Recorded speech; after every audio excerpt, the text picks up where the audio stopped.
Pertama, saya memanjatkan syukur dan kemuliaan kepada Tuhan Bapa dan Tuhan Ibu, yaitu Tuhan Elohim yang telah mengizinkan kita merayakan Hari Yerusalem Baru hari ini. Jadi, marilah kita luangkan waktu untuk menyelidiki firman Tuhan dengan khotbah berjudul, Ibu Sorgawi dan Anak Sorgawi. Tuhan ingin mengajar dan memberikan pelajaran kepada seluruh umat manusia tentang pemeliharaan sorga. Itulah sebabnya Dia mendirikan sistem di bumi, sebagai bayangan dan gambaran dari apa yang ada di sorga.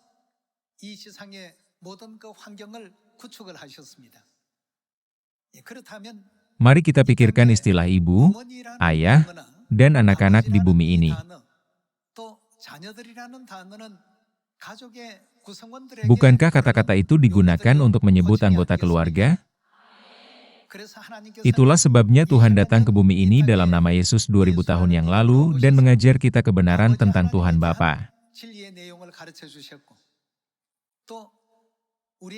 Dia juga memberitahu kita bahwa kita memiliki Tuhan Ibu, dan bahwa kita adalah putra dan putri Tuhan. Tuhan telah menyadarkan kita bahwa kita bukan hanya manusia yang tidur dan makan di bumi ini, melainkan malaikat yang turun dari sorga.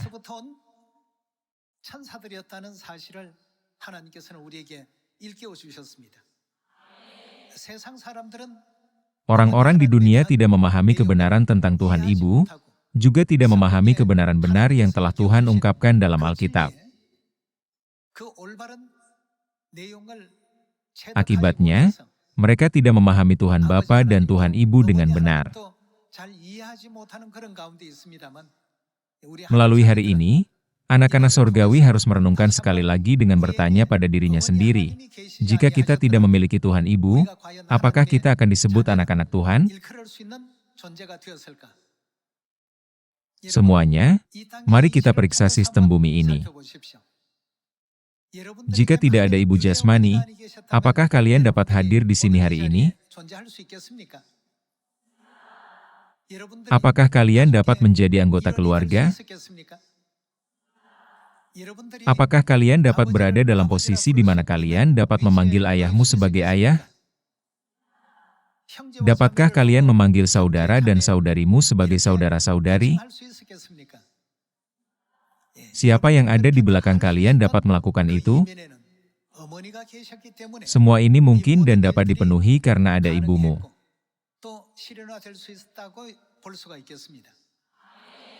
Ini juga berlaku untuk prinsip-prinsip rohani. Bahkan di dunia rohani, jika kita tidak memiliki ibu sorgawi, dapatkah kita benar-benar menerima kehidupan? Jika kita tidak memiliki ibu sorgawi, dapatkah kita memanggil Tuhan, Abba Bapa?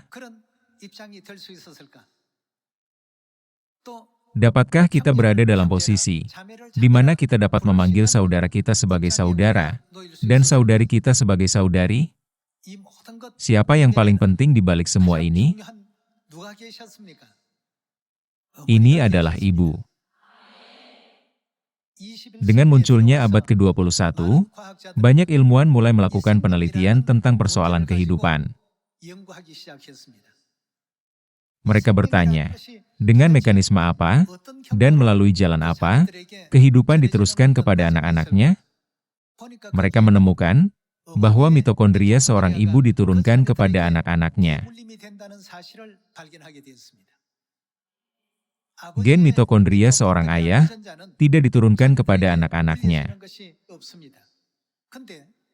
Ahli bioteknologi telah menemukan bahwa ketika faktor kehidupan genetik mitokondria ibu diturunkan kepada anak-anaknya, kehidupan diberikan sepenuhnya kepada mereka, memungkinkan mereka untuk ada sebagai makhluk hidup yang dapat berfungsi sebagai seorang di dunia ini.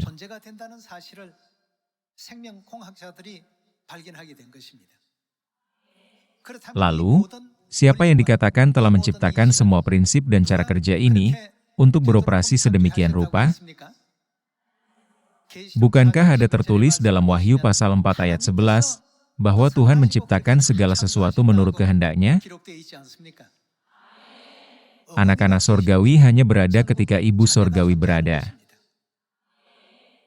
Bukankah benar bahwa hanya anak-anak sorgawi yang diberikan posisi untuk memanggil Tuhan Bapa dan Ibu, dan untuk menganggap satu sama lain sebagai saudara dan saudari.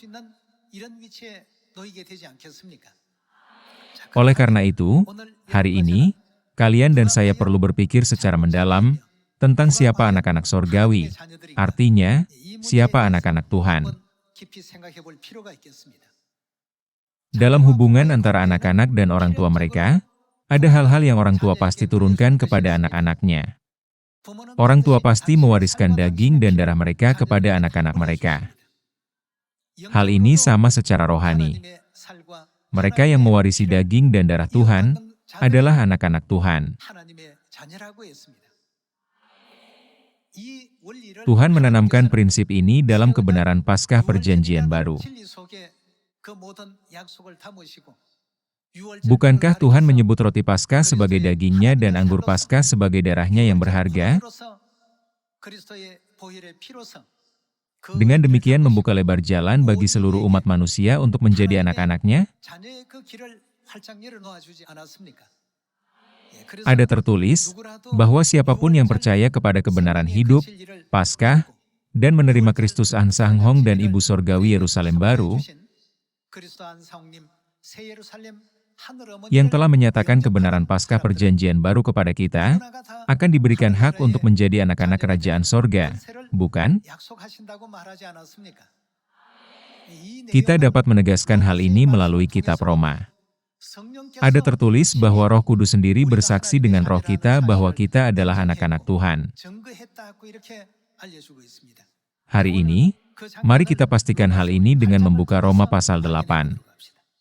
Roma pasal 8 ayat 16.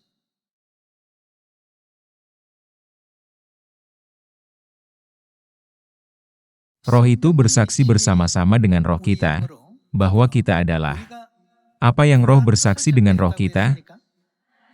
Roh itu bersaksi bersama-sama dengan roh kita, bahwa kita adalah anak-anak Allah. Lalu, bagaimana roh itu tahu bahwa kita adalah anak-anak Tuhan? Karena daging dan darah Tuhan ada di dalam kita. Bukankah roh sendiri bersaksi dengan roh kita, bahwa kita adalah anak-anak Tuhan? Dengan kata lain, melalui roti dan anggur Paskah Perjanjian Baru, dan iman kita kepada Tuhan Bapa dan Tuhan Ibu, roh bersaksi bahwa kita adalah anak-anak Tuhan. Mari kita lihat ayat 17. Dan jika kita adalah anak, maka kita juga adalah ahli waris. Maksudnya orang-orang yang berhak menerima janji-janji Allah, yang akan menerimanya bersama-sama dengan Kristus, yaitu jika kita, apa yang kita bagikan, menderita bersama-sama dengan Dia, supaya kita juga dipermuliakan bersama-sama dengan Dia. Alkitab berkata, bahwa kita menderita bersama-sama dengan Dia, tetapi penderitaan itu bukanlah apa-apa. Ayat 18. Sebab aku yakin bahwa penderitaan zaman sekarang ini, bagaimana penderitaan kita saat ini, tidak dapat dibandingkan dengan kemuliaan yang akan dinyatakan kepada kita.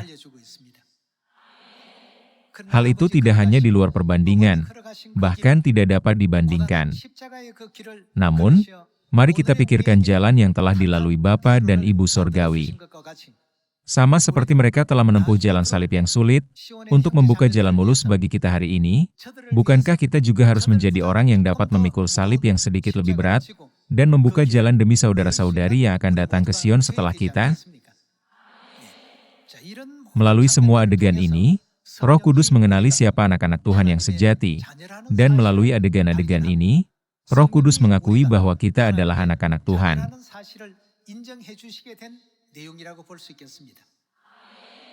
Ada 8 miliar orang yang hidup di dunia ini. Apakah mereka semua anak-anak Tuhan? Ada ciri khas tertentu dari anak-anak Tuhan. Mereka harus memiliki daging Tuhan dan darahnya yang berharga di dalam mereka. Selain itu, ini bukan hanya tentang memiliki daging dan darahnya. Ada perjanjian yang dibuat oleh Tuhan sendiri. Inilah asasnya, ciri khas yang dimiliki anak-anak ini memungkinkan kita hadir di sini hari ini, untuk memanggil Bapa Sorgawi sebagai Bapa, Ibu Sorgawi sebagai Ibu, saudara sebagai saudara, dan saudari-saudari. Jika kita tidak memiliki ibu, kita tidak akan pernah bisa menjadi anak-anak Tuhan. Mengapa demikian? Jika tidak ada ibu, apa yang hilang? Tidak ada kehidupan. Sekiranya kita tidak dapat memiliki hidup, bagaimana kita dapat menyebut Tuhan sebagai Bapa, saudara sebagai saudara, dan saudari sebagai saudari? Oleh karena itu, kedatangan ibu ke bumi ini adalah peristiwa yang sangat berarti bagi seluruh umat manusia. Tidak dapat disangkal bahwa kehidupan hanya ada di mana ibu berada. Kasih hanya melimpah di tempat ibu berada, dan kedamaian hanya ada di tempat ibu berada. Alkitab dan para nabi bersaksi dengan cara ini, bukan? Ya, mereka melakukan demikian. Hanya ketika ibu datang ke bumi ini, yang paling lemah akan menjadi bangsa yang kuat.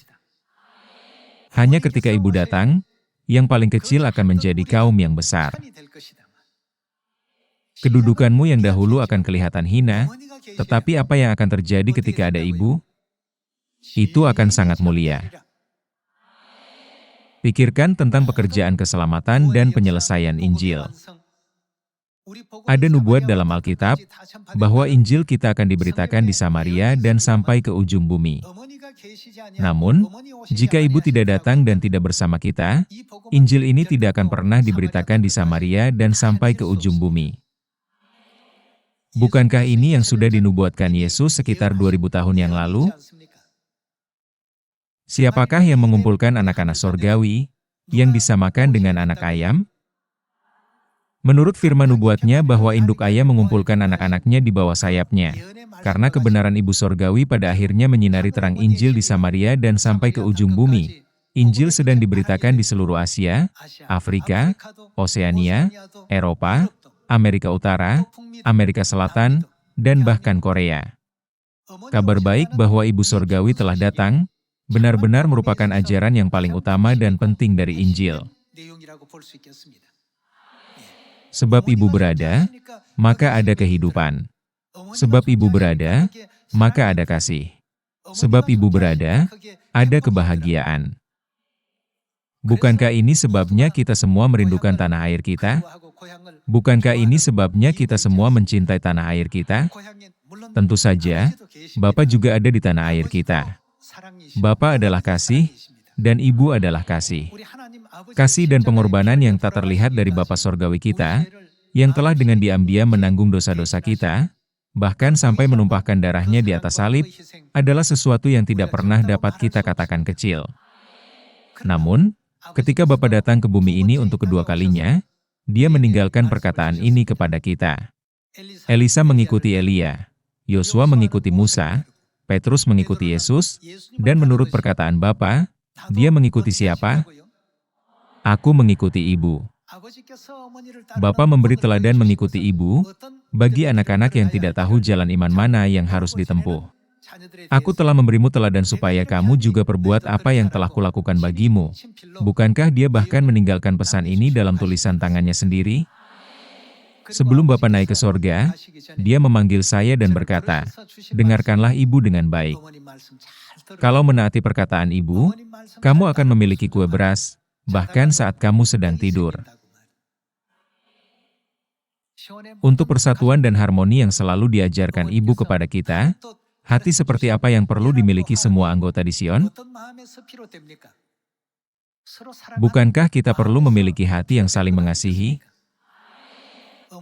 Bapa dan Ibu benar-benar senang ketika kita mengukir ajaran Ibu jauh di dalam hati kita, dan merawat setiap saudara dan saudari kita dengan hati Bapa dan hati Ibu.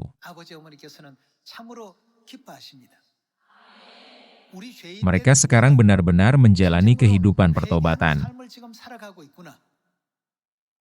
Mereka mengawasi kita melakukan segala upaya untuk bersatu, bahkan dengan anggota yang selalu susah mengerti. Semuanya, anak-anak bertindak sesuai dengan emosi mereka sendiri di rumah. Mereka ingin makan hanya apa yang mereka suka, dan hanya melakukan kegiatan yang mereka suka. Namun, para ibu mengalah semua yang mereka sukai, dan mendukung apa yang disukai anak-anak mereka. Kita, anak-anak Sion, harus memiliki hati seperti itu. Sekiranya ibu tidak datang ke bumi ini untuk mengampuni dosa kita, anak-anaknya, ibu akan menikmati kebahagiaan di sorga saat ini.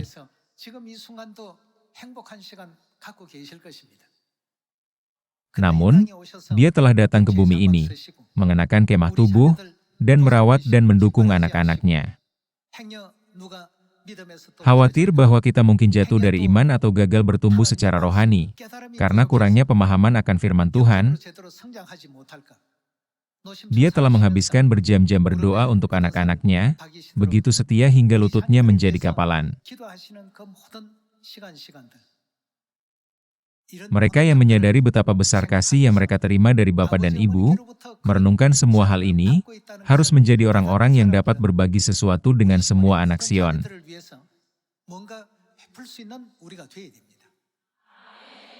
Tuhan telah memberi kita kesempatan untuk membersihkan diri kita dari dosa-dosa kita yang di sorga dan sifat dosa kita, sehingga kita dapat dimurnikan satu sama lain, dihaluskan dan digosok seperti kerikil yang indah, dan akhirnya dilahirkan kembali sebagai anak-anak sorgawi yang cantik dan bersinar di matanya.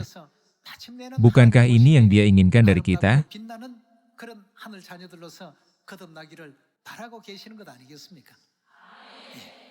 Sama seperti Tuhan adalah kasih, Tuhan ingin kita dilahirkan kembali sebagai kasih, sehingga kita dapat dilahirkan kembali sebagai anak-anak Tuhan, menyerupai Bapa dan Ibu, dengan membuang semua dosa dan pelanggaran yang kita lakukan di sorga.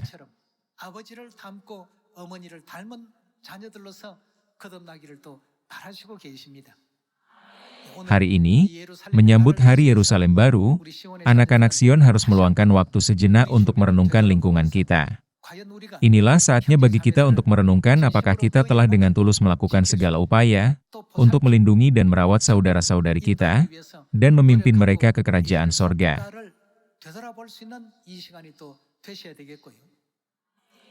Selain itu, kita harus meluangkan waktu untuk memikirkan berapa banyak upaya yang kita lakukan untuk mencari saudara-saudari kita yang bukan dari kandang ini.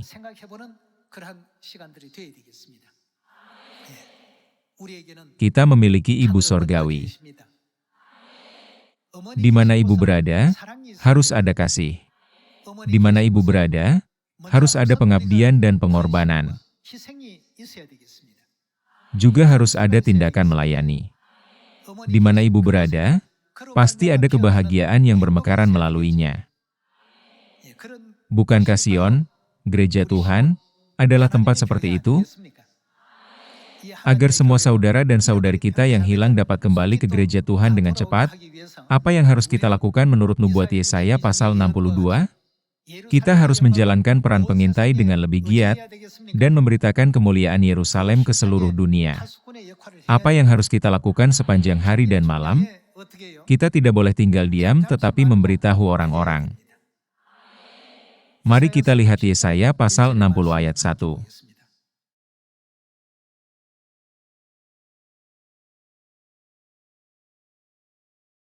Pasal 60 ayat 1. Bangkitlah, menjadi teranglah, sebab terangmu datang, dan kemuliaan Tuhan terbit atasmu. Sebab sesungguhnya, kegelapan menutupi bumi, dan kekelaman menutupi bangsa-bangsa. Tetapi terang Tuhan terbit atasmu, dan kemuliaannya menjadi nyata atasmu. Bangsa-bangsa berduyun-duyun datang kepada terangmu, dan raja-raja kepada cahaya yang terbit bagimu. Terangmu dalam ayat 3, mengacu pada terang Yerusalem. Mari kita lihat ayat 4. Angkatlah mukamu dan lihatlah ke sekeliling. Mereka semua, apa yang mereka lakukan? Datang berhimpun kepadamu, mereka semua berkumpul bersama, dan datang ke Yerusalem Ibu Sorgawi. Anak-anakmu laki-laki datang dari jauh, dan anak-anakmu perempuan digendong. Dari negara yang jauh, dan anak-anakmu perempuan digendong. Agar pekerjaan ini terjadi, ada sesuatu yang harus dilakukan terlebih dahulu. Apa yang harus kita lakukan dengan terang kemuliaan Yerusalem? Mari kita lihat apa yang akan terjadi ketika terang menyinari semua orang di dunia. Mari kita lihat ayat 8. Siapakah mereka ini yang melayang seperti awan dan seperti burung merpati ke pintu kandangnya? Anak laki-laki akan datang dari jauh, dan anak perempuan akan digendong, terbang seperti awan, seperti merpati ke sarangnya. Mari kita beralih ke ayat 12. Sungguh, bangsa dan kerajaan yang tidak mau mengabdi kepadamu akan lenyap. Bangsa-bangsa itu akan dirusak binasakan. Seperti yang dinubuatkan, Tuhan akan menghancurkan semua orang yang menolak untuk datang kepada terang Yerusalem, meskipun terang kemuliaan Yerusalem bersinar. Mari kita lihat ayat 14. Anak-anak orang-orang yang menindas engkau akan datang kepadamu dan tunduk, dan semua orang yang menista engkau akan sujud menyembah telapak kakimu. Mereka akan menyebutkan engkau, kota Tuhan, Sion, milik yang Maha Kudus, Allah Israel. Bahkan orang jahat yang telah menyiksa, memfitnah, dan menghalangi Ibu Sorgawi akan datang kepadamu dan tunduk. Ada tertulis bahwa semua orang yang menghinanya akan sujud menyembah telapak kakinya, dan mereka akan menyebutkannya kota Tuhan, Sion, milik yang Maha Kudus, Israel. Mari kita beralih ke ayat 20. Bagimu akan ada matahari yang tidak pernah terbenam dan bulan yang tidak surut, sebab Tuhan akan menjadi penerang abadi bagimu, dan hari-hari perkabunganmu, apa yang akan terjadi? Hari-hari perkabunganmu akan berakhir. Masa-masa perkabungan bagi Ibu Sorgawi yang dinubuatkan, sekarang akan segera berakhir. Ayat 21. Pendudukmu semuanya orang-orang benar. Mereka memiliki negeri untuk selama-lamanya. Mereka sebagai cangkokan yang kutanam sendiri untuk memperlihatkan keagunganku. Yang paling kecil akan menjadi, apa yang akan terjadi? Mereka akan menjadi kaum yang besar, dan yang paling lemah akan menjadi bangsa yang kuat. Aku, Tuhan, akan melaksanakannya dengan segera pada waktunya. Agar hal ini terjadi, semua anak Sion harus mengangkat suara mereka untuk memberitakan kemuliaan Ibu Sorgawi Yerusalem di Samaria dan sampai ke ujung bumi.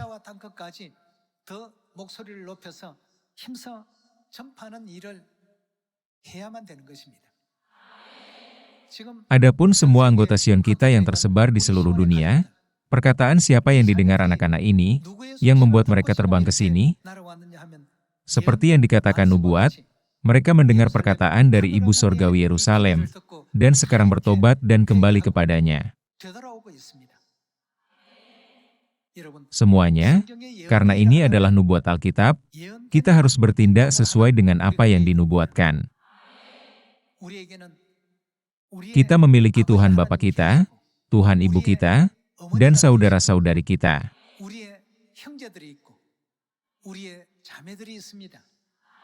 Bukankah ini sebabnya Alkitab dan para nabi menyebut kita sebagai keluarga sorgawi, yaitu keluarga kerajaan sorga?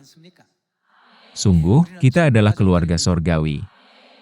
Karena orang-orang di dunia tidak tahu bahwa Tuhan, Raja di atas segala raja dan Tuhan di atas segala Tuhan, adalah Bapa dan Ibu kita, maka mereka mungkin menganiaya, mengejek, dan menghina kita. Tetapi apakah mereka tidak tahu ketika kerajaan sorga yang kekal datang? Pada hari itu, mereka akan mengetahui segalanya. Mereka tidak akan bisa mengangkat kepala karena malu. Seperti yang dijelaskan dalam perumpamaan tentang orang kaya dan Lazarus, betapa iri hati mereka ketika mereka melihat orang-orang yang telah mereka hambat dan fitnah beristirahat di pelukan Tuhan, sementara mereka berada di neraka. Orang kaya itu pasti berpikir, Lazarus adalah orang yang sangat diberkati. Sementara di bumi ini, Lazarus tidak bisa makan dengan layak atau berpakaian dengan layak. Semua keadaannya menyedihkan. Namun, di dunia sorgawi, itu benar-benar berbeda. Bagaimana perasaan orang kaya itu? Melihat Lazarus duduk di atas tahta kemuliaan, yang 1000 kali lebih besar daripada yang dimilikinya? Saat ini, ada 8 miliar orang di desa global ini. Ada banyak orang, tetapi mereka tidak tahu siapa kita. Mereka tidak menyadari betapa hebatnya kita, yang melayani Bapa dan Ibu. Namun, pada hari kita kembali ke sorga, menurut Wahyu pasal 22, apa yang akan Tuhan jadikan kita? Dia akan menjadikan kita imamat rajani di kerajaan sorga, menganugerahkan kepada kita kemuliaan yang kekal dan abadi.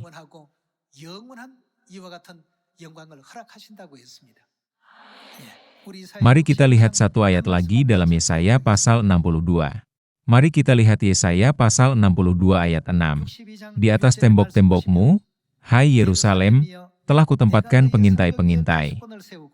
Sepanjang hari dan sepanjang malam, mereka tidak akan pernah berdiam diri. Hai kamu yang harus mengingatkan Tuhan kepada Sion, janganlah kamu tinggal tenang. Dan janganlah biarkan dia tinggal tenang, sampai ia menegakkan Yerusalem dan sampai ia membuatnya. Apa yang akan dia buat? Menjadi kemasyhuran di bumi. Kehendak siapa agar dia dihormati, dimuliakan, dan dipuji oleh dunia? Ini adalah kehendak Tuhan Bapa. Ini juga kehendak semua anggota keluarga sorgawi kita. Ketika kita melihat kembali semua saat-saat kesepian yang telah dijalankan Ibu Sorgawi, untuk memimpin anak-anaknya secara diam-diam, dan penuh pengabdian, kita dapat melihat bahwa dia benar-benar layak untuk dimuliakan dan menerima kehormatan yang lebih besar. Kita, sebagai anak-anak, harus mengikuti jalan Ibu sampai akhir. Mari kita bersatu satu sama lain dengan berbagi dan memberikan kasih kepada semua anak Sion. Begitu kita masuk sorga, kita akan menyadari bahwa kebencian atau kecemburuan terhadap satu sama lain sama sekali tidak diperbolehkan bagi kita sebagai orang berdosa. Bayangkan saja apa yang kita lakukan di bumi ini, disiarkan di layar sorgawi di hadapan para malaikat. Bagaimana jika kita selalu membenci seseorang? Bagaimana jika kita selalu cemburu oleh karena perasaan rendah diri? Betapa malunya kita, jika kita melihat diri kita berperilaku seperti itu. Saya berharap semua anggota keluarga sorgawi akan menjadi kasih, menyerupai Bapa dan Ibu, sama seperti Tuhan adalah kasih. Kita sekarang semakin dekat dengan akhir tahun. Saat kita merenungkan iman kita selama setahun terakhir, mari kita bertanya pada diri sendiri pertanyaan-pertanyaan ini. Apakah kita berubah menjadi anak-anak yang bisa dibanggakan oleh Bapa dan Ibu? Apakah kita sudah dilahirkan kembali? Setiap orang di sekitar kita harus berkata, para anggota gereja Tuhan benar-benar berbeda. Mereka memiliki begitu banyak kelebihan. Seperti apa sosok Ibu Sorgawi yang membimbing mereka? Mereka mungkin menjadi penasaran dan ingin tahu lebih banyak tentang Ibu Sorgawi. Dengan cara ini, bukankah kita harus menggerakkan dunia melalui perbuatan baik kita? Kuasa Tuhan yang tidak terlihat selalu menolong dan membimbing kita, agar kita tidak jatuh ke jalan kejahatan, tetapi selalu berjalan di jalan kebenaran, dan mencapai kerajaan sorga.